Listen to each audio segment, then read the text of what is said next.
یہ کہانی ہے ایک ایسی جس کے اندر بتایا گیا ہے کہ انا کا کیا انجام ہے، خلا اور طلاق میں فرق کیا ہے اور حلالہ کیسے کیا جاتا ہے۔ چلیں بڑھتے ہیں اس کے کردار کی طرف۔ ماہین ایک لڑکی جو کہ تعلیم یافتہ ہے اور خوددار لڑکی ہے۔ فیضان جو اس کا شوہر ہے لیکن وہ ایک انا پرست انسان ہے۔ روحیل ایک سادہ مزاج اور دیندار شخص ہے، اللہ لوگ بندہ ہے۔ ماہین کی ماں ایک بیوہ عورت ماں جیسی ہے جو کہ مشورے دیتی ہے ماؤں والے۔ چلتے ہیں جی، بڑھتے ہیں اپنے اس کہانی کی طرف کہ اس کہانی میں آخر ایسا کیا ہوا۔ نئی زندگی کی پہلی رات۔ ماہین کو یہ شادی کبھی منظور نہ تھی۔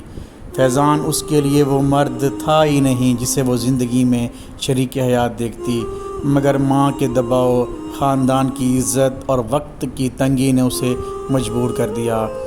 سہاگ رات تھی، کمرے میں مہک رہا گلاب اور سجی ہوئی موم بتیاں اس کی آنکھوں میں چبھ رہی تھیں۔ تو آخر تم میرے ہو ہی گئی۔ ویسے یہ نکاح تمہاری مرضی سے نہیں ہوا، یہ میں جانتا ہوں، مگر اب تمہیں سمجھوتا کرنا ہی پڑے گا۔ فیضان کے یہ الفاظ تھے۔ ماہین نے گہری سانس لی، اس کی نظریں نیچی تھیں مگر دل میں طوفان تھا۔ فیضان، میں نے کبھی تم سے محبت نہیں کی اور تمہاری باتوں سے لگتا ہے تم صرف مجھے چاہتے تھے، محبت نہیں۔ فیضان کا چہرہ سرخ ہو گیا۔ تو کیا اب تم مجھے رات کو طعنے دو گی؟ تم عورت ہو اور بیوی ہو، اب تم میری ملکیت ہو۔ یہ جملہ وہ آخری حد تھی۔ ماہین اٹھ کر کھڑی ہوئی، اس نے اپنی چادر لی اور کہا، نکاح محبت کا نام ہوتا ہے، ملکیت کا نہیں۔ تمہاری انا جیت گئی، مگر میری عزت، میری روح، میری رضا اس نکاح میں کبھی شامل تھی ہی نہیں۔ میں ابھی اور اسی وقت خلا لیتی ہوں۔ ماہین ایک خاموش، اداس سڑک پر ماں کے گھر کی طرف جا رہی تھی، ہاتھ میں چپل، آنکھوں میں آنسو اور دل میں ایک عجیب سی حیرت کا احساس، جیسے کسی قید سے رہائی ملی ہو۔ دروازہ کھلا، ماں نے دیکھا تو آنکھیں بھر آئیں۔ کیا ہوا میری بچی؟ تمہارا تو آج پہلا دن تھا۔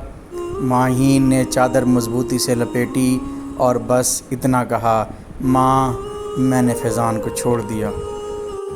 ماں کا چہرہ سفید ہو گیا، جیسے ساری زندگی کا خوف ایک لمحے میں حقیقت بن گیا ہو۔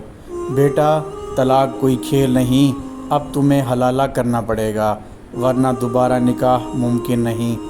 ماہین خاموش رہی۔ اس نے سنا تھا لیکن کبھی سوچا نہ تھا کہ اسے خود اس اندھیرے سے گزرنا پڑے گا۔ فیضان اپنی انا کے نشے میں عدالت میں بولا، جی ہاں، میں نے طلاق دی ہے، بلکہ میں خوش ہوں کہ ایسی عورت جو میرے آگے جھک نہ سکی۔ جج نے ماہین کو دیکھا، آپ کو معلوم ہے کہ شرعی طور پہ اب اگر آپ دوبارہ نکاح کرنا چاہیں تو حلالہ کا طریقہ کار اختیار کرنا ہوگا۔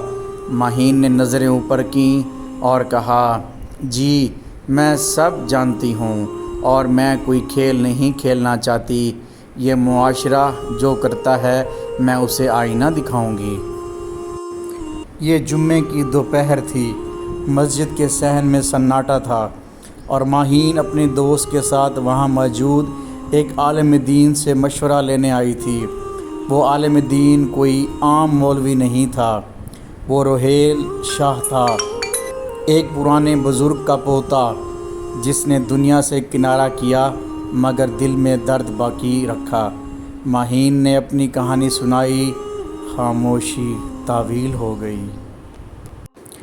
روحیل نے گہری نظر سے دیکھا، آپ یہ نکاح مجبوری میں تو نہیں کر رہی نا؟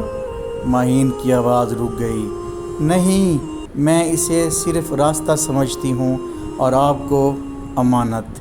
روحیل مسکرایا، ایک ایسی مسکراہٹ جو خوف نہیں دیتی بلکہ اعتماد بخشتی ہے۔ تو پھر سن لیا، یہ نکاح میں صرف اس نیت سے کروں گا کہ آپ کی عزت محفوظ رہے، لیکن ایک شرط ہے۔ ماہین چونک گئی، کیا شرط؟ کہ آپ یہ فیصلہ خود کریں گی کہ کہ طلاق لینا ہے یا نہیں۔ میں آپ پر کوئی دعویٰ نہیں کروں گا اور نہ کسی مرد کی طرح انا کا کھیل کھیلوں گا۔ کوئی سہاگ رات نہ تھی، نہ گلاب، نہ کمرہ، صرف 2 سنتیں اور ایک سادہ سا کمرہ تھا۔ ماہین خاموش بیٹھی تھی۔ روحیل نے صرف اتنا کہا، میں نے نکاح کیا ہے، اب طلاق دینا بھی میری ذمہ داری ہے، مگر اگر تم چاہو تو یہ تعلق باقی رکھ سکتے ہیں۔ میں تمہیں صرف خدا کی امانت سمجھتا ہوں۔ ماہین کی آنکھوں سے آنسو بہنے لگے، وہ آنسو جو پہلی بار کسی کی محبت پر نہیں بلکہ عزت پر بہے تھے۔ آفس میں ماہین NGO کراچی کے ایک مقامی بچوں کو خود اعتمادی، قانونی حقوق اور خواتین کے تحفظ پر لیکچر دے رہی تھی۔ اس کے لفظوں میں آگ تھی، تجربے کی آنچ اور وقار کی خوشبو۔ یاد رکھو، کسی مرد کی مرضی تمہاری تقدیر نہیں، تمہارا وجود، تمہاری شناخت صرف تم سے ہے۔ مجمع میں ایک خاموش شخص کھڑا تھا جس کا نام تھا فیضان۔ یہ فیضان وہی ہے جس سے پیار کرتی تھی، جو انا پرست انسان تھا۔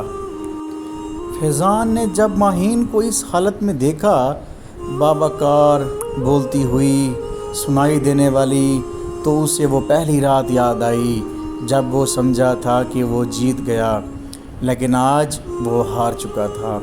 کمرے کے باہر اس نے ماہین سے ملنے کی اجازت مانگی۔ ماہین نے نظریں اوپر کی۔ اب کیوں آئے ہو فیضان؟ میں تمہیں واپسی چاہتا ہوں، میں نے غلطی کی۔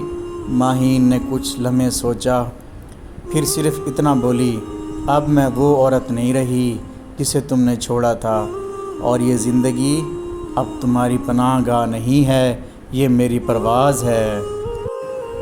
روحیل، جو ہر روز ماہین کی دعا میں شامل ہوتا تھا، خود کبھی اس کے قریب نہ آیا۔ اس نے نکاح کے 1 مہینے بعد طلاق کا پیپر ماہین کے ہاتھ میں رکھ دیا، بنا کوئی لفظ کہے۔ میری نیت پوری ہوئی، تم آزاد ہو۔ ماہین کی آنکھوں میں وہ چمک تھی جو کبھی نہ تھی۔ تم نے مجھے وہ عزت دی جو کسی نے نہ دی۔ اگر کبھی پھر نکاح کا وقت آیا تو میں کسی روحیل کو ہی چنوں گی۔